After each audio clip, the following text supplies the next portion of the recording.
जय माता जी।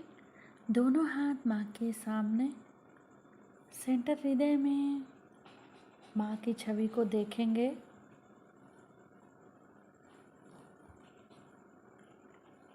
बीचों बीच हृदय में माँ को, शिव माता जी को बुलाएंगे। परम पूजनीय शिव माता जी, कृपा करके हम सभी के हृदय में अपना स्थान ग्रहण कीजिए। बार बार प्रार्थना, शिव माता जी कृपा करके हम सभी के हृदय में स्थान ग्रहण कीजिए। शिव माता जी हम सबको क्षमा कर दीजिए, हम सभी अज्ञानी हैं। सेंटर हृदय में शिव माता जी के प्रेम को अनुभव करेंगे।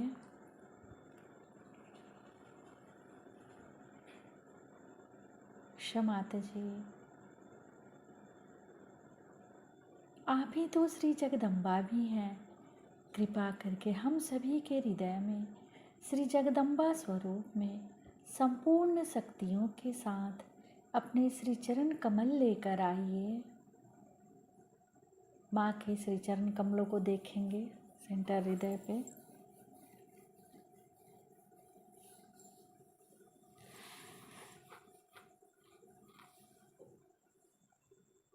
शिव माता जी कृपा करके हम सभी के हृदय को अपने प्रेम से भर दीजिए। शिव माता जी हम सभी आपसे बहुत प्रेम करते हैं, हम सभी के हृदय में आइए।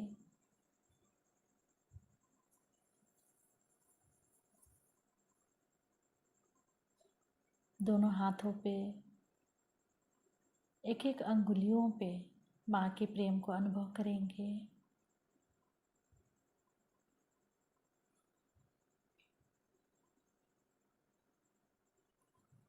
धीरे धीरे अपने संपूर्ण चित्त को राइट स्वादिष्ठान पे,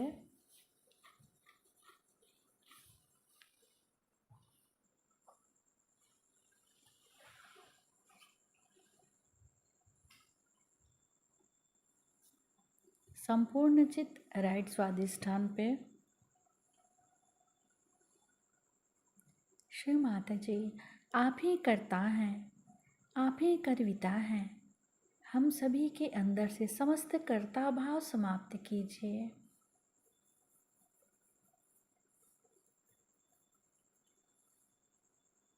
शिव माता जी हमारे दाहिने स्वादिष्ठान में समस्त कर्ता भाव समाप्त कीजिए।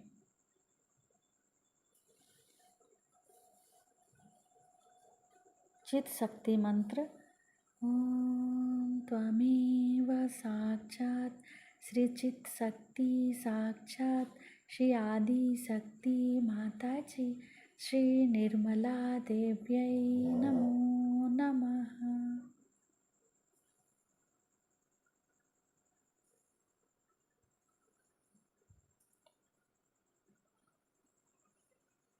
संपूर्ण चित राइट स्वादिष्ठान पे ही रखेंगे। चित्त को वहाँ पर क्लॉकवाइज घुमाएंगे 7 टाइम्स।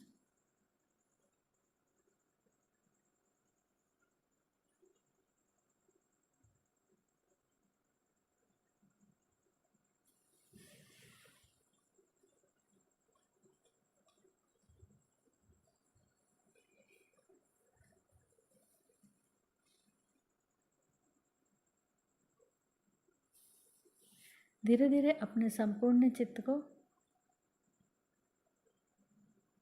राइट नाभि पे माँ के श्री चरण कमलों को देखेंगे। शिव माता जी कृपा करके अपने श्री चरणों की शीतलता हमारे लीवर पे प्रदान कीजिए।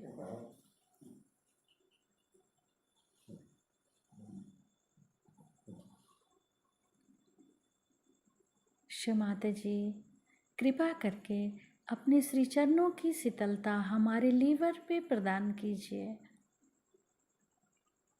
अपने चित्त को भी राइट स्वादिष्ठान से फिर राइट नाभि पे क्लॉकवाइज घुमाएंगे।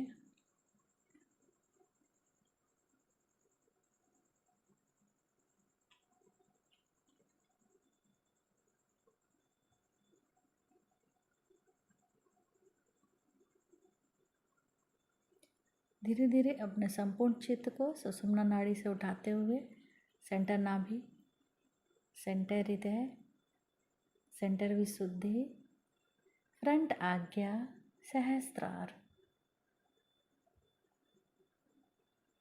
माता जी, हम आपको सुन सके ऐसी कृपा कीजिए।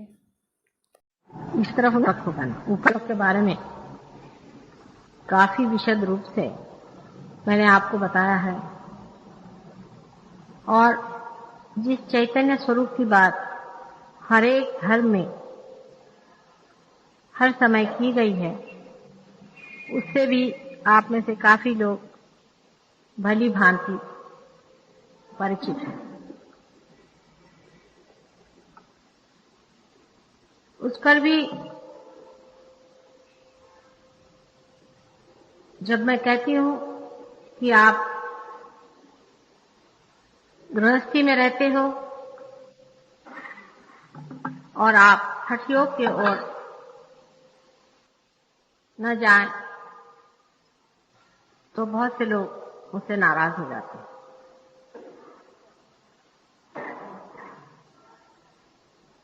और जब मैं कहती हूं कि इन सन्यासियों के पीछे में आप लोग अपने को बर्बाद मत करिए, और इनको चाहिए कि गृहस्थ लोग दूर ही रखें, तभी आप लोग सोचते हैं कि मां सभी चीज को क्यों मना करती। ऐसे तो मैं सारे ही धर्मों को संपूर्ण तरह से आपको बताना चाहती हूँ।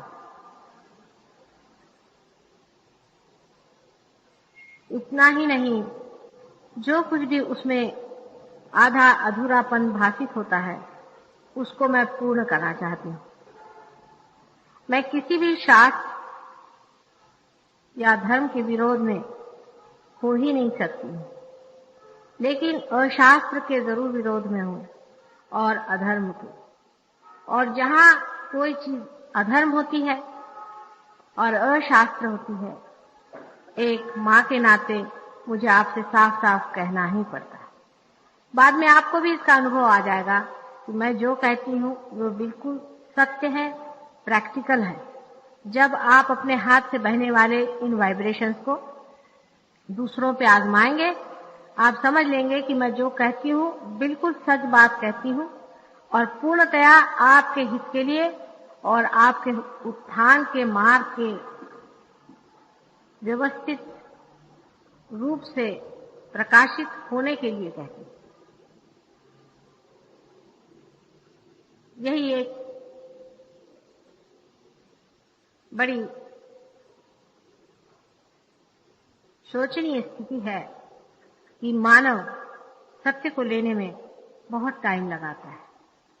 अगर झूठ कोई फैलाए तो मनुष्य उसे बहुत जल्दी मान लेता है, या कोई ऐसी चीज कि जिससे उसकी कमजोरियों को प्रबलता मिले या उसके अहंकार को पुष्टि मिले, तो मनुष्य उसको बहुत जल्दी आत्मसात कर लेता है। पर आज मैं आपसे थोड़ा सा हठ योग के बारे में और सांख्य के बारे में कहूंगी, क्योंकि शंकराचार्य ने भी साफ कहा है कि न योगे न सांख्ये, योग और सांख्य से आपको आत्म साक्षात्कार नहीं। इसलिए मैं कोई ये बात पहली मर्तबा नहीं कह रही, ऐसे अनेक मर्तबा लोगों ने कहा, और आप जितने भी धर्म पुरुषों की ओर देखें तो किसी ने भी संन्यास नहीं लिया था सिवाय नाथ पंथियों के, और उनका भी बड़ा विकट मार्ग था। आप जानते हैं कि जनक राजा थे और राजा जैसे रहते थे, लेकिन उनको लोग विदेही कहते हैं, इसीलिए जानकी जी को वैदेही कहा जाता है। आप जानते हैं कि नानक भी विवाहित थे और कृष्ण ने भी विवाह किया था, राम ने भी विवाह किया था, और आप ही जैसे संसार के एक परिवार प्रिय वे लोग थे। किसी ने भी संन्यास आदि नहीं लिया था, नहीं कहीं इन लोगों ने योग को इतनी मान्यता दी। सिर्फ पातंजलि ने योग पर विशेष रूप से ध्यान दिया, लेकिन पातंजलि को भी लोग पढ़ते नहीं है, ये तो 5th hand 6th hand information जो आती है योग के बारे में, उसी को मान लेते हैं और उसी को विशेष समझ करके और योग, जिसको कि हठ योग कहते हैं, वो करने लग जाते हैं।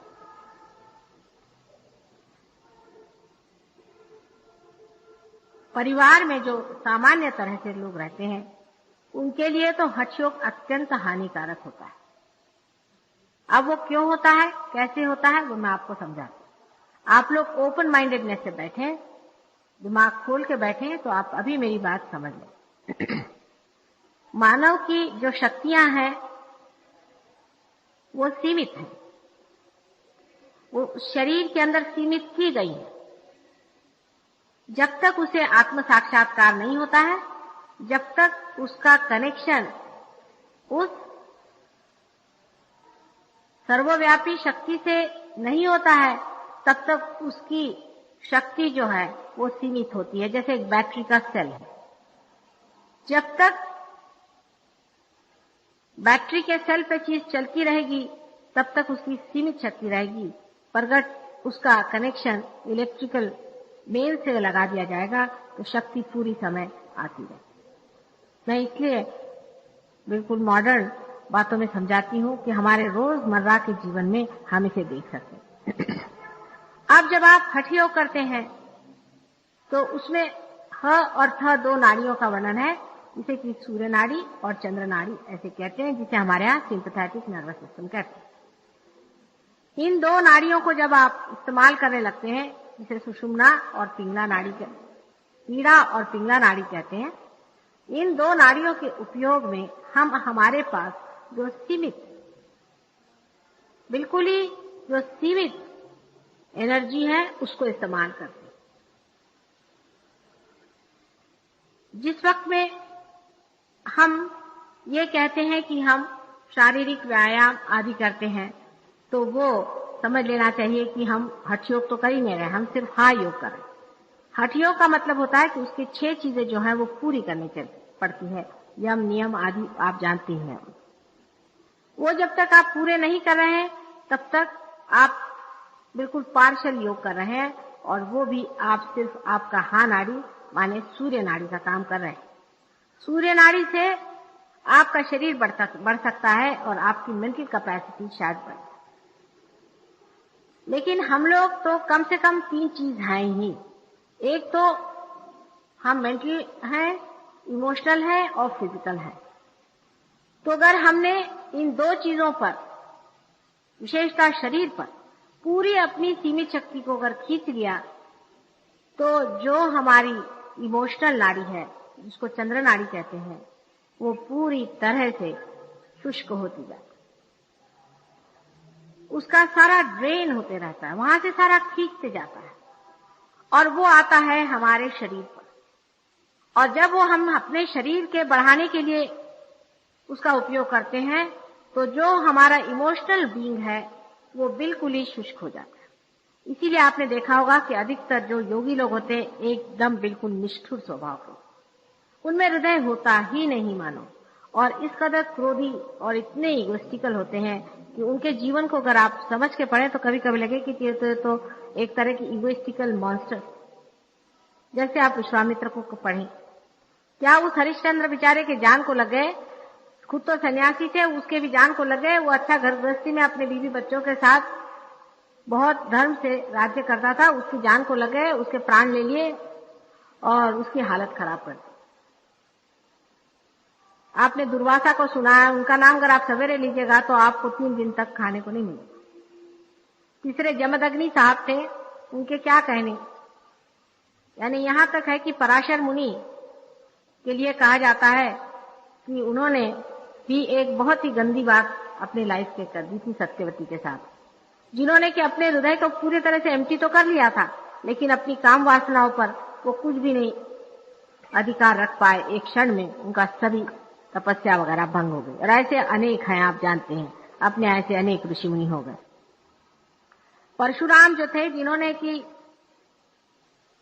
कौन से मुनि, अगस्त मुनि, अगस्त मुनि, और जिन्होंने कि गुस्से में आकर के सारा समुद्र पी लिया था, किसी ने किसी को भस्म कर दिया था, किसी ने किसी को खत्म कर दिया था। आज तक आपने किसी से ये नहीं सुना होगा कि इनमें से किसी ने भी किसी का उद्धार किया होगा या कल्याण किया होगा। माने अपने अंदर जो सीमित शक्तियां हैं, उस सीमित शक्ति में से अगर आप सिर्फ एक नाड़ी पर वो सारी शक्ति को अगर खींच लें, अपने फिजिकल बीइंग को बढ़ाएं या अपने मेंटल बीइंग को बढ़ाएं, तो आपका जो इमोशनल बीइंग है वो बिल्कुल साफ कर जाएगा। और ऐसा आदमी जो है वो किसी भी हद तक पहुंच जाए, उसका कुछ आप नहीं कह सकते हैं, क्योंकि उसका ईगो बलवत्तर हो जाएगा। हठ योग को छोड़िए, ये कराती करके एक जापानीज लोगों का एक ऐसी इसी तरह का प्रकार है, जिससे वो कहते हैं कि हम अपना डिफेंस कर लेते हैं, हम अपने प्रोटेक्शन के लिए चीज सीख लेते हैं, और अगर हम किसी पर एक जगह प्रहार करें तो वो आदमी एकदम हम उसे खत्म कर सकते हैं। कहते तो वो हम डिफेंस के लिए कर रहे हैं, लेकिन उससे इतने इगोइस्टिक हो जाते हैं, इतने क्रूर हो जाते हैं कि उसका उपयोग बहुत बार वो लोगों को मारने के लिए करते हैं। और आप जानते हैं कि जापानीज लोगों में कुछ लोगों में बहुत ज्यादा क्रूरता इस कराती के कारण आ गई। आपका जो इमोशनल बीइंग है, आपका जो मन का स्थान है, आपकी जो लेफ्ट में जो नाड़ी है, वो सारी ड्रेन आउट हो जाती। और जितने भी होंगे उनकी मृत्यु कैंसर से तो नहीं होगी, शरीर तो उनका बड़ा तेजस्वी दिखाई देगा, क्योंकि वो सूर्य नाड़ी पर चल रहे हैं, उनकी शक्ल बहुत अच्छी दिखाई देगी। औरतें जो हैं वो भी आप देखिएगा कि बड़ी अपनी कॉन्शियस होंगी अपनी बॉडी की और फिगर की, और ऐसी औरतें जिस घर में होंगी वहां पर पति का जीना मुश्किल हो जाएगा, बच्चों का जीना मुश्किल हो जाएगा, सबकी जान खा लेंगी कि वो उनकी परफेक्शन करने में वो पति कहेगा भगवान बचाए रखे, ये कहां से सन्यासी नहीं मेरे घर में आ गई, मेरी तो इस औरत ने जान ली, यहाँ ये क्यों रखा, वहां वो क्यों रखा। हर तरह से वो पति को खाती रहेगी, और वो उस खाने में वो ये सोचेगी कि वो बड़ा धार्मिक कार्य कर रही है। उसको कभी ये नहीं लगेगा ये सब करने से मैं सबको दुख पहुंचा रही हूँ, मेरे बच्चों की भी मैं जान ले रही हूँ, उनको भी मैं परेशान कर रही हूँ। ऐसे ही बहुत से आदमी परिवार में होते हैं कि वो हनुमान जी की तो वो पूजा करते हैं, लेकिन स्वयं हनुमान जी के नाना होते। घर में अगर मजाल नहीं कि कोई यहाँ से यहाँ पानी रखा दे, हो गया वो चिल्लाना शुरू कर देते। हमारे खानदान में भी एक ऐसे सत्पुरुष थे, हैं अब भी जीवित है, उन्होंने सबके छक्के पंजे घर में छुड़ा दिए थे, लेकिन मैंने उनके मूड पर का जो था वो उतारा और बाकी तो सब लोग उनको थर्राते रहते। इस कदर वो शुष्क, इस कदर वो दूसरों के विचारों से, दूसरों के दुखों से और दूसरों की तकलीफों से अनभिज्ञ, इस कदर वो क्लोज्ड, इनसेंसिटिव जिसको कहते हैं कि संवेदनशीलता बिल्कुल उनमें नहीं रह जाती। और कंपैशन और लव की तो बात ही मत है, वो तो वो समझ ही नहीं सकते। अधिकतर लोग जो योग करते हैं, औरतें चाहे आदमी, उनकी कभी भी घर में पटती नहीं। कर दोनों करे तो भगवान ही बचा रखे, उस घर का ही सत्यानाश हो जाए, लेकिन एक भी करे तो भी काफी है। बीबी साहिबा जो है वो सिनेमा एक्ट्रेस होने के ख्वाब देखने लगती है और आदमी अपनों को सैंडो बनाते फिरते। हम लोगों को क्या सैंडो होकर क्या करने का, हमको क्या कुश्तियां लड़ने की है, आपको योग विद्या करके करने का क्या। अरे भाई, साधारण तरह से रहने के लिए जो बैलेंस लाइफ चाहिए वैसे रहिए। हाँ ठीक है, थोड़ा बहुत आपने एक्सरसाइज कर लिया, ये ठीक बात, लेकिन इतनी ज्यादा अतिशयता एक चीज को बढ़ाने की करने की क्या जरूरत है कि दूसरी आपका जो हृदय चक्र है वो बिल्कुल माइनस हो जाए, इतना माइनस हो जाए कि ऐसे आदमी को आप अगर दूर से देख लें तो आप दूसरी तरफ से चक्कर खाते। एक दिन मैं लखनऊ में थी, तो जो हमारे महाशय जी जो हमारे घर में बहुत ज्यादा रोब झाड़ते थे, तो उनकी आदत थी कि सवेरे वो एक तरफ से घूमने जाते। तो एक दिन मैंने देखा कि मैं भी उस तरफ से घूमने जाती थी कि कुछ लोग बेतहाशा भागते निकले। मेरे को समझ में नहीं आया कि मुझे देख के भाग रहे कि उनको देखकर क्या हो गया। उसके बाद में वो सब लोग मुझे मिलने आए, मुझे कहले भाभी जी माफ करना, हम बदतमीज जैसे भागे, लेकिन इस खूंखार जानवर को लेकर आप कहाँ निकली थी, इस शेर बब्बर को लेकर आप कहाँ निकली थी। वो तो उल्टे पैर ही दौड़ने लगे कि भगवान बचा सके, ये तो अभी डंडा लेके हमको मारेंगे। उनसे बात करने जाइए तो आपको खाने को दौड़े। कभी हंसना तो वो जानते ही, उनको मालूम ही नहीं कि दुनिया में हंसना या स्मित या कोई ऐसी चीज है। बड़े सीरियस होते हैं और किसी का दुख किसी की तकलीफ को समझते नहीं। आप अगर उनसे कहें कि भाई इस आदमी को बहुत दर्द है, इतना दर्द में पड़ा हुआ, कहले देखो मैंने कैसे अपने दर्द को कंट्रोल किया, तुम भी करो। अरे भाई वो कोई योगी नहीं है, तुमने अपने दर्द को कर लिया। लेकिन वो जानते नहीं कि उनकी मृत्यु जो होगी वो हार्ट अटैक से। हमेशा जो सहज योगी होता है उसका दोनों बैलेंस होता है, उसकी वजह मैं बाद में बताऊंगा। लेकिन जितने भी योगी लोग होंगे वो खट से यूं खत्म हो जाएंगे और पता ही नहीं चलने का उनका, वो गायब हो जाएंगे। उसके बाद जब वो मरेंगे तो 4 आदमी जोड़ना मुश्किल होगा। मैं आपसे बताती हूँ, ये जो योगी लोग मरते हैं इसमें मुश्किल से 4 आदमी जीतते हैं। 5वां आदमी जो कि हलिया उठाए वो नहीं मिलने वाला, क्योंकि बाल बच्चे तो पहले ही भागे रहते हैं और सारी दुनिया के लोग ऐसे लोगों से भागे रहते हैं। अब योग से लोग कहते हैं कि हम आपका रोग निवारण करें, भगवान बचाए रखे। इनसे आप रोग निवारण करने के जगह आपको ऐसे रोग लग जाएंगे कि आपकी बीवी कल कहेगी मुझे तलाक दीजिए, भगवान बचाए रखे, आपको तो मैं बाधा नहीं सकती, आपके साथ मेरा निवाह नहीं हो सकता। आपने जो ये योग विद्या शुरू कर दी इसे भगवान बचाए रखे। इसीलिए 1000 बार ये सोच लेना चाहिए कि योग परिवार में रहने वाले लोगों के लिए बड़ा ही खतरनाक है। लेकिन योग क्यों बनाए, किस व्यवस्था में बनाया गया? पातंजलि को कितने हजारों वर्ष पहले की बात है जब पातंजलि ने पातंजलि योग लिखा था। उस वक्त का योग है, वो सोसाइटी आज नहीं। पहली तो बात ये कि उन दिनों में हमारे यहाँ 4 वर्णों की संस्था थी। आप तो जानते हैं कि पहले छोटे बच्चे 5 साल के बाद में जंगलों में जाकर एक रियलाइज सोल गुरु के पास पढ़ते थे। रियलाइज सोल, ये आयरे गरे नथु खैरे नहीं, रियलाइज सोल उसको ही गुरु, पहले उसी की व्याख्या गुरु होती। इतना ही नहीं कि रियलाइज सोल था, पर उसको सारा उसका शास्त्र भी मालूम था रियलाइजेशन का। इसलिए वो जंगल में रहते थे और उन्हीं के नाम से यूनिवर्सिटी चलती थी, जिसको हम गोत्र कहते हैं। ये वही यूनिवर्सिटीज हैं। और सगोत्र विवाह इसीलिए मना था कि एक यूनिवर्सिटी में रहने वाले बच्चे आपस में सब भाई बहन के जैसे रहते। अच्छा, उसके अलावा उस उम्र में आपकी हेल्थ बढ़ती है, आपकी ग्रोथ बढ़ती है, इसलिए आपको जरूरी है कि उस वक्त आपके शरीर को पोषक जितनी भी एनर्जी लगे मैक्सिमम दीजिए। दूसरी बात, जो आपकी हृदय की बात है, जो प्रेम की बात है, एक तो गुरु उसको संभालता था, गुरु अपने प्रेम से उसको भरा रहता था। दूसरे, जो वानप्रस्थाश्रम में ग्रैंड पेरेंट्स, उनके जो बाबा दादी और नाना नानी, वो भी जंगल में बैठे रहे, तो वो लोग अपने बाल बच्चों को प्यार करते। और गृहस्थी में कोई भी योग नहीं सीखता, वो अपने बच्चों को जो प्यार देते थे उससे उनकी दूसरी शक्ति जो थी वो उपला ली। विवाह के बाद में आप ही सोचिए कि कितना ड्रेन आपका पहले ही हो रहा है।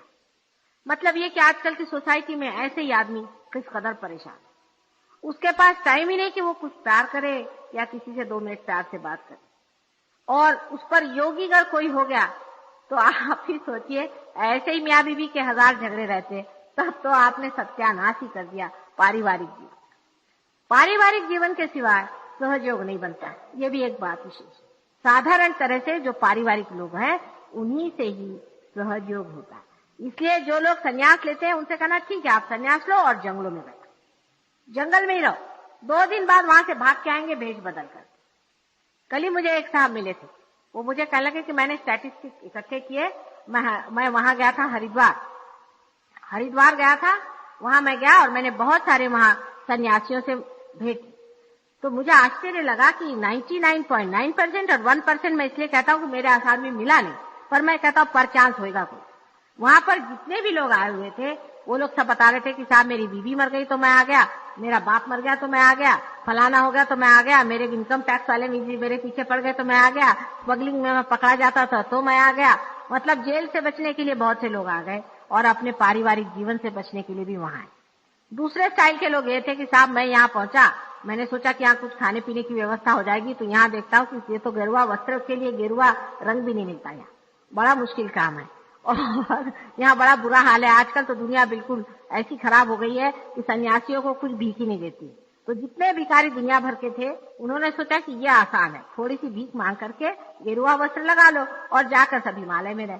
मैं अभी दिल्ली में थी तो कम से कम 5-6 आश्रम की चिट्ठी आई कि माता जी आप तो सारे संसार की पालन करने वाली हैं, आप साक्षात शक्ति हैं, आप हम भिखारियों के लिए ये नहीं लिखा था, पर मैं कहती हूँ बीच में कि हम साधुओं के लिए आप वहां से ब्लैंकेट और धोतियां और ये और वो भेज दी।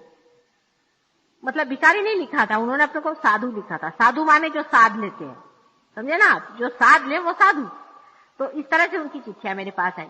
आप बताइए कि आपके समाज के ऊपर में पैरासाइट के जैसे ये लोग लगे, या आपके दौलत के ऊपर में, मैंने कमाई आप कर, मेहनत आप कर, सब कुछ आप करते हैं, और खाएगा कौन? तो ये साधु बाबा।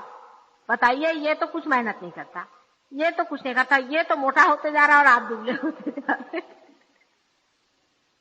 इस तरह के साधु बाबा गांव गांव गली गली घूमते हैं, और अपने शहर में भी काफी ऐसे लोग बैठे हुए हैं जो अपने को सन्यासी कहते हैं। मैंने एक छोटी सी, कहना चाहिए कि सहज कविता एक मेरे मुंह से निकली थी कि तू ले सन्यास पैसा मेरे पास। इस तरह के यहाँ पर आपको ऐसे लोग साधु मिलेंगे कि अंत में आप उनको नमस्कार करके जाके अंत में सन्यासी लीजिएगा, क्योंकि वो आप कहिएगा कि या तो इनसे पीछा छुड़ाओ या तो मुझे इससे छुट्टी कराओ। इन लोगों में इतनी सीरियस ये जो दिखाते हैं और ये जो इतना अपने पे पाखंड लाते हैं, इसको समझ लेना चाहिए। अब बहुत से यहाँ पर लेडीज लोग अपने यहाँ खास करके इस बात को समझ लें, क्योंकि लेडीज लोग को तो खास कर सीता जी ने भी एक बड़ी भारी एक बार गलती करी थी। ऐसी गलती आप लोग भी रोज कर रहे हैं कि कोई भी साधु बाबा आया कि चले उसके चरण, फिर वो अभी जेल से छूट के कपड़ा बदल के आया हो, चाहे वो अभी किसी को दगा मार करके आपके घर में छुपने को आया हो, चाहे वो कुछ भी धंधा करके आएगा। और तो कहा हाँ बाबा जी आए थे। कौन बाबा जी? वो नहीं मालूम, दाढ़ी वाले थे, बड़े तेजस्वी थे, मैंने तो उनको शरणागति दी। अरे पागल, वो कौन था? वो तो पड़ोस के यहाँ नौकर था, वहां से भागा है चोरी करके, तुमको बुद्धू बना रहा है, दाढ़ी वाड़ी बना के आ गया, तुम उसके पैर छू। नहीं, हमको बड़ा आनंद आया। क्या आनंद आया? बाद में कहा हाँ क्या आनंद आया, साधु बाबा घर में आइए, साधु बाबा के घर में आराम से रहने। देवी जी, माता जी और पिताजी उसके चरण रोज धोकर पीते थे। करते करते देखा कि घर की लक्ष्मी गायब हो रही है, फिर कहले भाई कहीं से कर्जा लो, इनका कुछ करने का है। उसके बाद साधु बाबा ने कहा कि अब हमारा स्थान, स्थान नहीं कह पाएंगे, संस्कृत तो जानते नहीं ज्यादातर, स्थान, हमारा स्थान यहाँ से हिलेगा।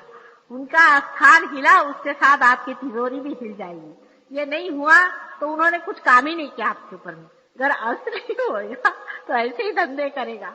वहां अपने नसीब के मारे हजारों लोग मेरे पास लंदन में आते हैं, दिल्ली में आए कि माता जी इनसे पीने छुड़ाओ, वो हमारे पीछे में लग गया, वो हमारे पीछे में लग गया, इनसे कैसे क्या करें।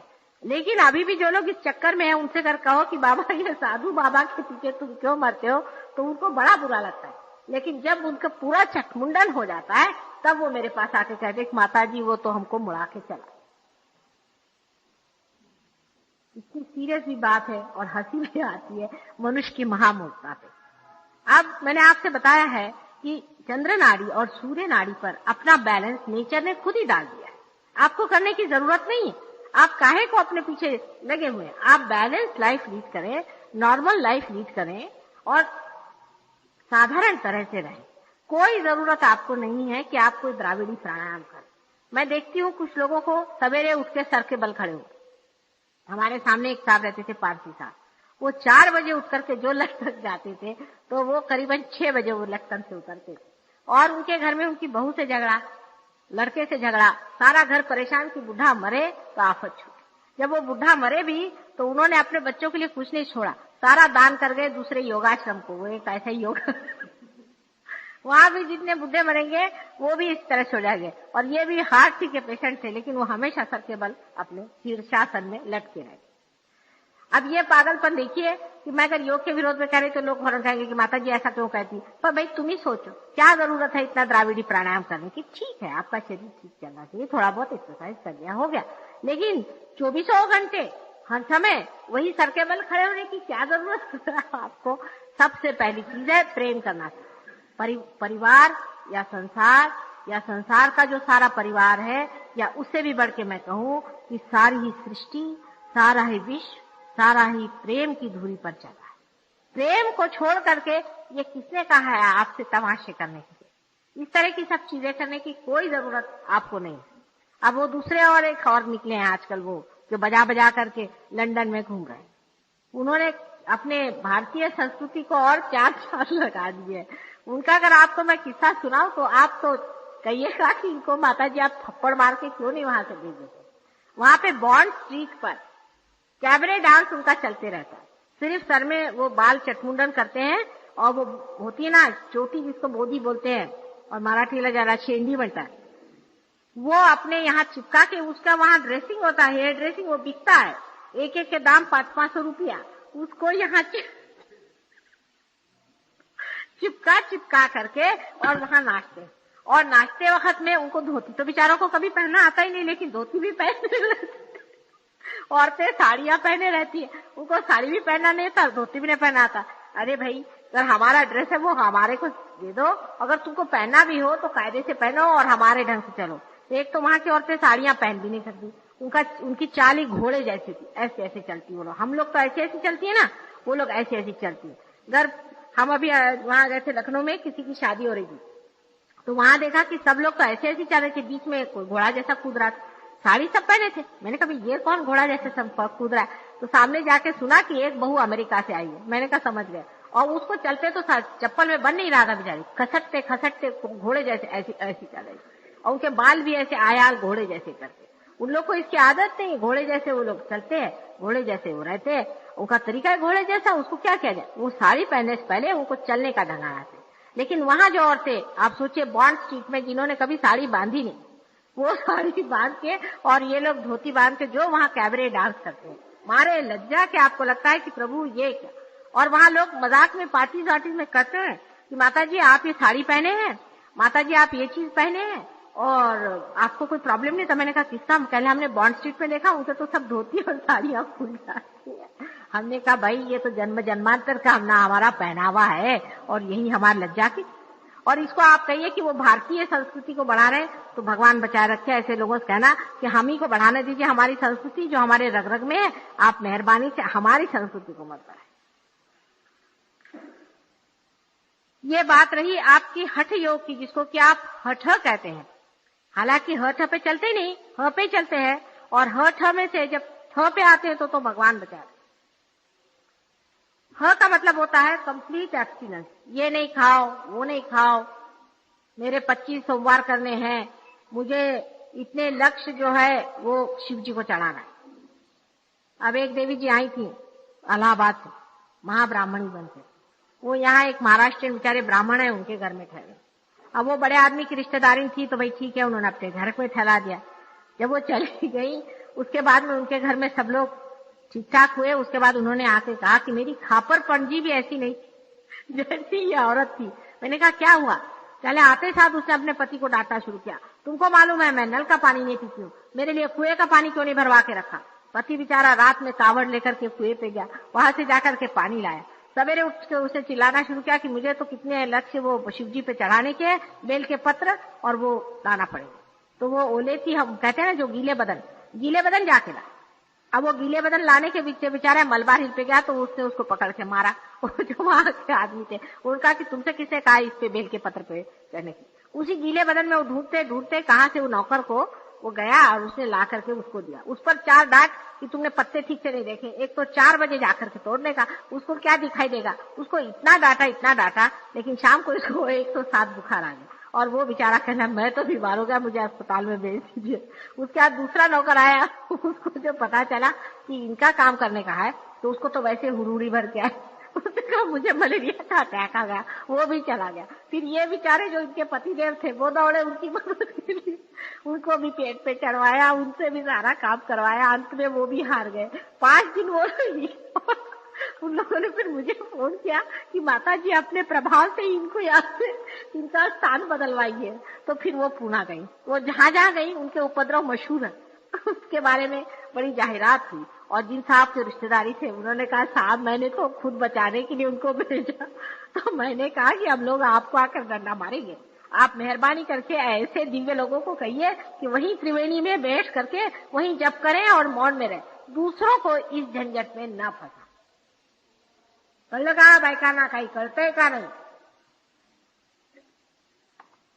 अच्छा, अब ये हुआ, ये है फालतू का जो हठ योग में भी लोग करते हैं और इस तरह के पूजा में। अब पूजा में चल, अब ये दूसरा प्रकार पूजा में जाने का, मंदिरों में जाने का। मैं मंदिर के विरोध में कभी भी नहीं हूं, ना तो मैं किसी धर्म के विरोध, मैं तो धर्म में ही हूं। लेकिन मंदिर में जो गणेश जी बैठे हुए हैं वहां नहीं आप जाते। गणेश जी के पास जो भूतनाथ बैठे हुए हैं वो आपके आज्ञा चक्र पे चट से आपके लगा दिया और आपके चढ़ गया भूत। मैं तो सिर्फ मंदिर गई थी। एक लड़का अभी दिल्ली में हमारे पास क्योर के लिए आया, उसको हमने वाइब्रेशन दिए, वो ठीक हो। उसके बाद उनसे कहा कि देखो भाई ये गंडा दोरा उतारो तब ठीक हो, गंडा दोरा उतारो। उसके बाद दूसरे दिन वो आए, फिर वैसे के वैसा। मैंने कहा इतनी मेहनत करी 1 घंटा 2 घंटा और अब फिर वैसे के वैसे कैसे हो गए, आज्ञा चक्र कैसे पकड़ा? हम तो कहीं भी नहीं गए माता जी। तो मैंने कहा टीका कहाँ का? पहले भैरव के मंदिर गए, भैरवनाथ का लगाया। मैंने कहा भैरवनाथ का और कोई धंधा नहीं, वो कहाँ से लगाने गए, ये कहाँ से लगा के आया तुमने? मैंने फिर उसको मिटाया, सब कुछ किया। मैंने फिर मंदिर का नाम पूछा, फिर वो पुजारी का नाम पूछा, फिर उसको चप्पल मारे, तब कहीं जाकर उसका। सारे दुनिया भर के जितने राक्षस हैं उन्होंने सब मंदिरों का ठेका ले लिया। विवाह वो करेंगे नहीं, क्यों करेंगे? वो तो ब्रह्मचारी, परमानेंट ब्रह्मचारी। हमारे यहाँ ऐसे ऑर्गेनाइजेशन भी है जो कह लगे साहब हम ब्रह्मा हैं। ब्रह्मा माने क्या? हम विवाह नहीं करते। ठीक है, विवाह नहीं करते, पुरुष भी विवाह नहीं करते, औरतें भी विवाह नहीं करते, लेकिन सब होता है, बाकी सब विवाह नहीं करते। बड़ी अच्छी जगह है, चलो भाई सामूहिक सारा मामला बना हुआ है, बड़े आनंद से रहे। और खास करके जो योग में लोग होते हैं उनको क्या हो जाता है कि वो इतने ठूठ जैसे हो जाते हैं, इतने ठूठ जैसे हो जाते हैं कि कोई उनके साथ बैठे। खासकर सावित्री का मंत्र कहने वाले लोग, सावित्री का मंत्र जो है वो आपको एकदम ठूठ जैसे बना, क्योंकि उसमें उसका निचोड़ करके जो मिट्टी बच जाती ना वो होती। सावित्री का मंत्र ही वो चीज है जिसमें कि आपको कहा जाता है, मतलब जैसे ये है कि ये दीप है, दीप के अंदर में ज्योत है। वो सिर्फ दीप ही की बातें हैं, अलग जगह की भू है, भूव है, ये सब चीज। लेकिन वो दीप के अंदर जो चीज जलने वाली जो चैतन्य शक्ति है उसकी उसमें बात है। सिर्फ दीप के ही डिफरेंट डिफरेंट फॉर्म्स बता दी। अब आपने वो रटना शुरू कर दिया। अब जो लोग ऐसा करते हैं उन लोगों को बड़ा प्रॉब्लम हो जाता है कि किसी समाज में वो फिट इन नहीं होते, क्योंकि जहां भी जाएंगे वहां लोग अगर जिस कुर्सी पे वो बैठेंगे वहां उनका बंठाधार, जिसके घर में दर्शन दिए वहां गड़बड़। तो वो करते करते उनको ये लगता है कि चलो किसी आश्रम में बैठे, चलो पौंडेचेरी जाए, चलो वहां जाए, चलो। अब वहां सब ऐसे ठूठ मियाँ बैठे हुए हैं तो इन लोगों का आपस में पटता है, क्योंकि सभी ठूठ है। तो इस वजह से इस तरह के ऑर्गेनाइजेशन फिर बन जाते, इसमें सब ठूठ लोग बैठ करके ये प्लानिंग करते कि औरों को कैसे ठूठ बनाया जाए, औरों का कैसा बंठाधार, ये सारी व्यवस्था होती रहती। और क्रोध, इतना इन लोगों में क्रोध होता है कि आप उनसे 1 मिनट बात, आपने बात की कि उन्होंने बस से आपके ऊपर एक जो मारी हाथ, तो आपने सोचा कि हरे ये लोग किसी का कभी कल्याण नहीं करते, क्योंकि जिसके हृदय में प्रेम ही न हो, जिसके अंदर जिसे करुणा कहते हैं वही न बह रही हो, जिसके अंदर किसी भी प्रकार का माधुर्य नहीं हो, वो मनुष्य किसका कल्याण कैसे कर सकता? इसलिए आपको ऐसे अति कोई भी मार्ग में नहीं जाना चाहिए। हालांकि सुना है कि अब गवर्नमेंट ही इसको करा रही, तो भगवान ही बचाए रखे। पहले ही क्या, फिर जब कहते हैं मराठी में जैसे कि राजा ने मारना शुरू कर दिया, तो अब क्या करें, अब अगर गवर्नमेंट ही योग शुरू करा देगी तो भगवान बचाए। कोई भी अपना उपाय सहज योग से जितना आसानी से कर सकता है, सरलता से कर सकता है, उतना योग से नहीं। एक क्षण में भी हो सकता है, सहज योग से इलाज एक क्षण में होता है।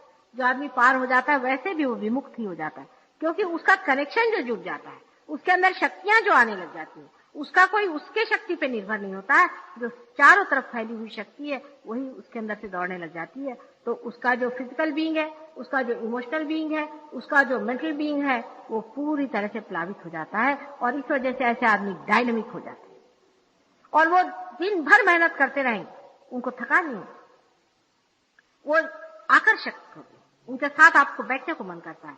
ऐसे 10 आदमी साथ बैठते हैं तो उसमें मजा। अब यह है कि 100 में एक आध आदमी दुष्ट होता ही है, आप नहीं कह सकते कि सब के सब होंगे। एक आध आदमी होता ही दुष्ट है, उसको कितना भी करो उसका वो दोहरा स्वभाव नहीं जाता, उसका वो गंदगी नहीं जाती, बहुत कोशिश करो तो भी वो वैसा ही की वैसा रह जाता। थोड़ा अंतर होता है, फिर वैसा होता है, फिर होता है, मुश्किल से चलता है। लेकिन इसमें फर्स्ट क्लास लोग भी बहुत हो जाते हैं। लेकिन आप अगर 10 योगियों को साथ बैठिए तो आप बाहर चले जाइए, नहीं तो अपने को इंश्योर कर लीजिए, क्योंकि 2 कुश्ती वाले तो बैठ भी सकेंगे साथ में, पर 10 योगी साथ में बैठ गए तो चकना चूर। अभी योगा सेमिनार हुआ था, तो मैंने एक दो से कहा भाई जरा जाके आओ, मजा देख आओ। तो ऐसी वहां जूता पैजार हुई, ऐसी जूता पैजार हुई कि जो देखने गए थे वो भागते भागते आए अपना सर बचा के कि माता जी ये क्या आपने माया कर दी। मैंने कहा मैंने क्या माया करी, तो ये तो तमाशा है ही। एक योगी उससे लड़ रहा है कि मैं तुझसे बड़ा हूं, वो कहला मैं तेरे से बड़ा हूं। तो जो अफसर लोग वहां बैठे थे वो मुझसे कहने लगे कि माता जी ये लोग तो अपने को योगी कहते हैं और ये कुर्सी के लिए तो हमसे ज्यादा खुल्लम खुल्ला लड़ रहे हैं और गाली गलौज सब कुछ, और तू ऐसा और तू क्या समझता है। तो अपने को एक कह रहा था मैं शिव का भक्त हूँ, मैं कृष्ण का भक्त हूँ, फलाने शिव और कृष्ण वहां सर पकड़े बैठे होंगे कि बाबा ये मेरा भक्त कब से हो गया। इस तरह का तमाशा सारे ही दिल्ली में चला हुआ था। वो जो न्यूज़पेपर वाले थे, प्रेस वाले, वो मेरे पास आए कि माता जी इसको आप स्टॉप करिए, क्या नॉनसेंस चल रहा है, इसे क्या ये फॉरेनर समझेंगे। और इधर टेलीविजन भी साथ में लगाया हुआ। 35 लाख रुपए तो एक योगी ने डोनेट करे थे अपने इसके लिए, पर उनका तो ऐसा कचुमड़ा हुआ कि वो तीसरे दिन आए नहीं, उनके तो सारे ही पैसे डूब गए बेचारे। 35 लाख रुपए उन्होंने पता नहीं कहां से लाके उस पे लगाए। ऐसे एकेडमिशियन से और इस तरह के आर्टिफिशियल लोगों से, कृत्रिम तरीकों से परमात्मा को नहीं बुलाया जाता। परमात्मा हृदय की, जिसके हृदय के अंदर में परमात्मा की आस नहीं है वो परमात्मा को पा ही नहीं। जो लोग अपने को एकेडमिक बना रहे हैं और उसको सारा एक बड़ा भारी एकेडमिक, उसका बड़ा भारी उन्होंने बड़ा विवरण दिया, बड़ा भाषण दिया, हालांकि उनके सर पे ऐसा लग रहा था जैसे कोई भूत नाच रहा है। वो क्या बोल रहे थे वो ही जान रहे थे, बाकी तो किसी के समझ में नहीं आया कि वो क्या बक रहे हैं। ऐसे लोग अगर आपका संचालन करें तो आपको अपनी स्वतंत्रता पे पूरा भरोसा रखना और अपनी स्वतंत्रता पे खड़ा होना। एक तो ये भी जानना चाहिए कि ये लोग सिर्फ पैसे के लिए, पैसा बड़ी गंदी चीज। अगर आज मैं यहाँ देख दूं आपको कि मेरे ऑर्गेनाइजेशन में 50,000 रुपया रखा है, आपसे मैं कहती हूँ कि आपसे 10 गुना ज्यादा लोग यहाँ जाए, लेकिन सब मक्खियां आई, असली लोग नहीं आई, सारी मक्खियां आई। वो पैसा है, जो पैसा रखा गया है वहां पर कि हम योगा सेमिनार में बोलेंगे हमारी इतना ये होगा, महत्व होगा, ये होगा, फिर लोग हमारे पास में आएंगे, हम बड़े माने जाएंगे। और ये सब चीजों से, इसी एक मिथ्या चीज के पीछे में इन लोगों ने ये योग जो है बेचारे सीधे साधे गृहस्थी में रहने वाले लोगों को उनके खोपड़ी चला। विवाहित मनुष्य के लिए मना कि वो हठ योग पे जाए, बिल्कुल ही मना, क्योंकि हठ योग से पहली चीज जो होती है उसे कहते हैं इम्पोर्टेंस। पहली चीज आएगी इम्पोर्टेंस। आप हठ योगी को देखिएगा कि वो इम्पोर्टेंट होता है पहली चीज, क्योंकि जब उसका ड्रेनेज शुरू होगा तो पहला वो मूलाधार चक्र पे ड्रेनेज होगा। और ऐसा आदमी इनोसेंस बिल्कुल नहीं होगा, बड़ा चालाक और काया होगा।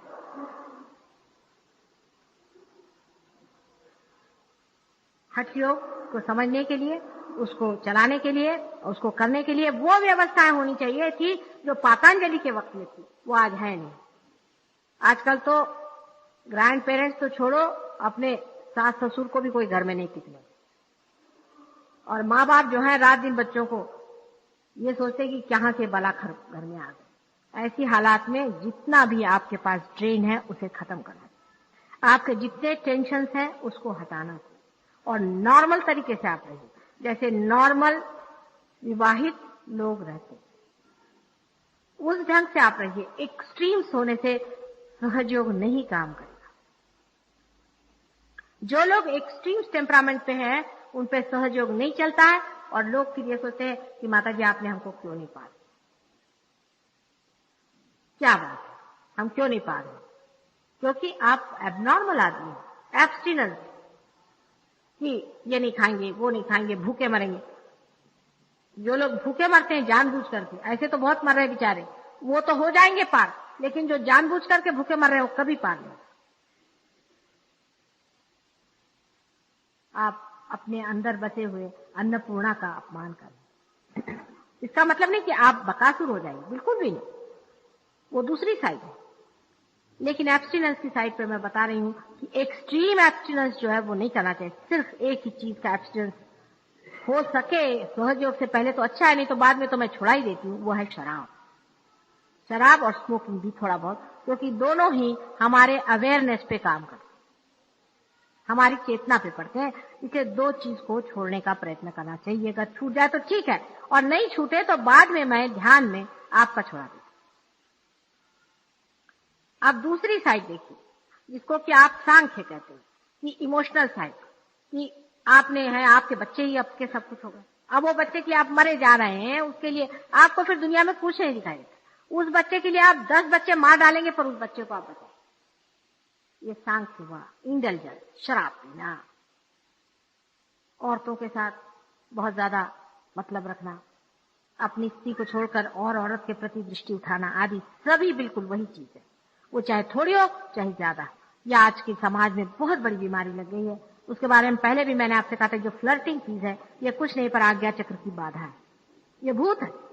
जिस आदमी की आंख फिरती रहती है हर समय, उस पर भूत होता है। और उसकी आंख जब किसी औरत पे पड़ती तो उसको भी भूत लग जाता है। छूत की बीमारी है। वो भी ये धंधे शुरू करते सिर्फ आंखें चलती रहती, ना करना कुछ, भूत आपका आज्ञा चक्र पकड़ जाएगा। इसलिए जिस आदमी का चित्त इस तरह का चंचल होता है, उसका आज्ञा चक्र छुटाना मुश्किल होता है। इसीलिए लोग आजकल कहते हैं कि हमारे सर में बड़ा दर्द होता है, हमें सर की बड़ी शिकायत हो जाती है। जो लोग बहुत ज्यादा काम करते हैं और जो काम में पहले ही संलग्न है, वो अपनी एनर्जी ऐसे ही ड्रेन आउट करें, उसके अलावा ऐसी कोई बीमारी वो लगा लें, जैसे योग की या ये इस तरह की इंटेलिजेंसेस की, तो वो चलते चलते खत्म हो जाएंगे। बहुतों के लिए आपने सुना होगा कि वो फलाने अफसर थे, बस उन्होंने 2 कदम चढ़े और तीसरे कदम पे खत्म। आप अगर उनकी जीवनी पढ़िएगा तो उनको सारे शौक थे, उसी शौक में आपका इतना दारुण मृत्यु हो गया। मेरा मतलब मृत्यु सबका ही होगा, लेकिन किसी का ऐसा शुभ होता है और किसका इतना अशुभ होता है। इसलिए जिस शक्ति को परमात्मा ने अपने को दिया है, उसको पवित्रता से इस्तेमाल करना है। जब आप इंटेलिजेंसेस पे आते हैं तो आपकी पवित्रता की भावना छूट जाती है। पवित्रता का मतलब ये नहीं होता है कि किसी चीज से आप भागिए, बिल्कुल भी ये नहीं होता है। पवित्रता एक अपनी एक अंदर की एक स्थिति है। जैसे कमल का आप पत्ता, इसका आपको उदाहरण दिया जाता है, उसकी अपनी स्थिति है, उस पर कोई चीज टिकती नहीं, उसका चित्त ऐसा है कि उस पर टिकती नहीं। ऐसी स्थिति जब तक नहीं आ जाती तब तक आपके अंदर के जो बैठे हुए देवता हैं वो पूरी तरह से जागरूक हो ही नहीं। ये धर्म की स्थिति जिसमें कि पवित्रता एक बड़ा ही भारी अंश है, और इसके गण जो है गणेश है, और गणेश की मदद के बगैर कोई भी कार्य नहीं हो सकता। और गणेश की विशेषता यही है कि वो इनोसेंस है, वो बच्चे हैं। अपने माँ के प्रति जो बच्चा पूरी तरह से संलग्न होता है वो बहुत चरित्रवान हो सकता है, बहुत चरित्रवान भी हो सकता है। और ये चीजें कोई करने से नहीं आती हैं, ये अंदर होने से होती। जब तक आप सहयोग में पार नहीं हो जाइएगा आपको कठिन जाएगा। पार हो जाने के बाद में इस धर्म की स्थापना करना आपको इतना आसान हो जाएगा, क्योंकि आप देखिएगा कि एक ही माँ के पेट से इतने बच्चे पैदा हुए, मेरे ही सहस्त्रार से इतने बच्चे पैदा हुए हैं, तब आपस में वही भाई बहन का रिश्ता आ जाएगा। जिस जगह ये रिश्ता टूटेगा, जिस जगह इसमें कोई भी किलमिश आ जाएगा, जिस जगह भी इसमें कुछ गड़बड़ी आ जाएगी, आप फौरन देखिएगा कि आपका चक्र पकड़े और बुरी तरह से पकड़ेगा और आपके वाइब्रेशन बंद हो जाएंगे। आप कहें मां क्या होगा, आपकी अगर नजर इधर उधर घूमती है, यहां भी ध्यान में आकर के मैं कुछ नहीं करूंगी, आपके वाइब्रेशन बंद। मैं कुछ नहीं करती हूँ, आप ही ने बंद कर लिया, मैंने कुछ नहीं किया। बहुत से लोगों के वाइब्रेशन टूट जाते, खासकर बूढ़े लोगों को मैं विशेष रूप से कहती। एक आश्चर्य की बात है कि जवान लोग तो इसको कंट्रोल कर भी लेंगे क्योंकि उनकी शक्तियां अभी भी इंटैक्ट है, लेकिन बूढ़े लोगों को अगर ये आदतें लगी हुई तो मुश्किल से छूट। जिन बूढ़े लोगों को इस तरह की आदत लगी हुई है उनका बुढ़ापा तो आ गया है, लेकिन उनका अभी आज्ञा चक्र पे वो जो भूत बाधा है वो नहीं। इसलिए बूढ़े लोगों को विशेष रूप से इधर ध्यान देना पड़ता है कि वो अपनी पवित्रता को बनाए। सब संसार में अपनी लड़कियां हैं, अपनी बहनें हैं, अपनी माएं हैं, यही पवित्र रिश्ते को मानना चाहिए और एक अपनी पत्नी से ही यह संबंध स्थापित करना चाहिए। और वो भी पत्नी अगर खराब हो, बुरी हो, जो भी हो, ये आपके पूर्व जन्म के कर्मों के अनुसार मिला है। आप कोई भी एक्सप्लेनेशन दे, वो एक्सप्लेनेशन परमात्मा को रुजू नहीं, क्योंकि आपके वाइब्रेशन बंद हो जाएंगे। वो जैसी भी हो, या आपका भाग्य है, या आपका पूर्व संचित है, या आपकी गड़बड़ियां पहले हो चुकी है, उसके लिए परमात्मा से क्षमा मांगे, उनसे माफी मांगे, उसको ठीक करें। आप अपनी पत्नी को भी सहयोग से बहुत फर्क कर सकते हैं, उसे टॉलरेट करें।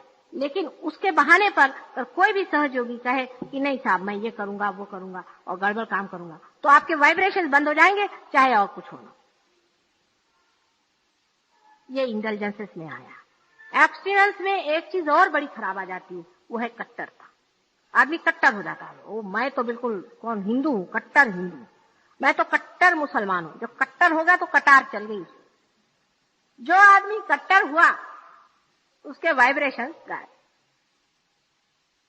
अभी एक लड़की आई थी वहां दिल्ली में, बड़े मजेदार केसेस दिल्ली में आए थे, जरा यहाँ रेयरली आते। उसको बहुत दिन से माइग्रेन था, इतना ज्यादा कुछ पूछे, मुझे क्या पता ये कौन है क्या है। आ गई, मैंने कहा भाई ठीक है बैठो। मैंने कहा भाई तुम में कोई कट्टरता है क्या?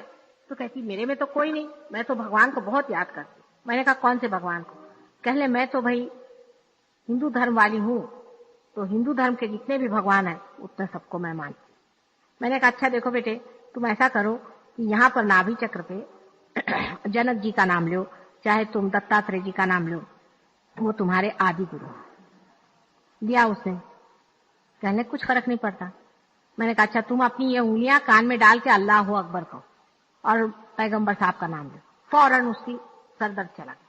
उसने कहा कि माँ ये कमाल हो गया, क्या मेरा सरदर्द किस वजह से था? मैंने कहा क्योंकि तुम कट्टर हो। किसी को आप नफरत करेंगे तो सरदर्द होगा ही आपको। अधिकतर बीमारियां आप में इसलिए है क्योंकि आप किसी न किसी कारण, किसी न किसी बहाने आप किसी से नफरत करते।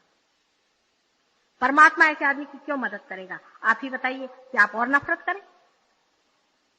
आप अगर किसी को नफरत करते हैं तो परमात्मा आपको और शक्ति देगा कि आपको बीमारियां ही देगा। वो भी आपसे नफरत करता है। नफरत ऐसी चीज है कि मनुष्य के पास से पैराबोली होती है, उसकी भी जाती है दूसरे की तरफ और नफरत ही वापस आती। आप अगर दूसरे के प्रति प्रेम रखिए तो प्रेम जाता है और प्रेम ही वापस। इसी से सारे आप दूसरे भी षड्रिपु जो है सब इसी तरह। ये सभी के सब छूट तभी सकते हैं जब आपका कनेक्शन दूसरों से हो जाएगा। आप अगर कहें कि मैं अपना इसको पकड़ लूं, मैं अपने मन को काबू में कर लूं, मैं अपने क्रोध को काबू में कर लूं, तो आप सेक्सी हो जाएंगे। आप अगर झूठ बोलना ठीक करेंगे तो आप जाकर जुआ खेलेंगे। सब कंडीशनिंग होती है, लेकिन जब तक आपका कनेक्शन उस परम से नहीं होता है, परम तत्व से, तब तक ये हो नहीं सकता। एक और चीज जिससे आपके वाइब्रेशन रुक जाते हैं, ये बताने में इसमें कोई अहंकार की बात नहीं है, लेकिन सत्य बात है कि आपने वाइब्रेशन सिर्फ सहयोग के द्वारा पाए।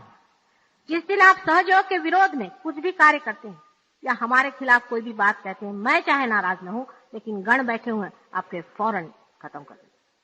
बहुत से लोग इस बात को नहीं जानते और वो सोचते हैं कि हम ही ने पा लिया और हम ही कुछ कर लेंगे।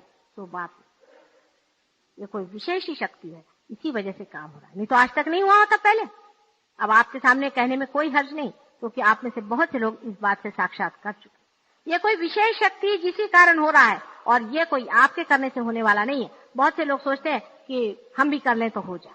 और इस तरह के कभी दिल्ली में ही एक ऐसी लेडी थी कि जिनको हमने रियलाइजेशन दिया और रियलाइजेशन देने के बाद उनके अंदर ये भावना आ गई कि हम भी माता जी हो गए और वो सबको सिखाने लगे कि ऐसे करो वैसे करो, मेरे पांव पे आओ, चरण छुओ, ये करो वो करो।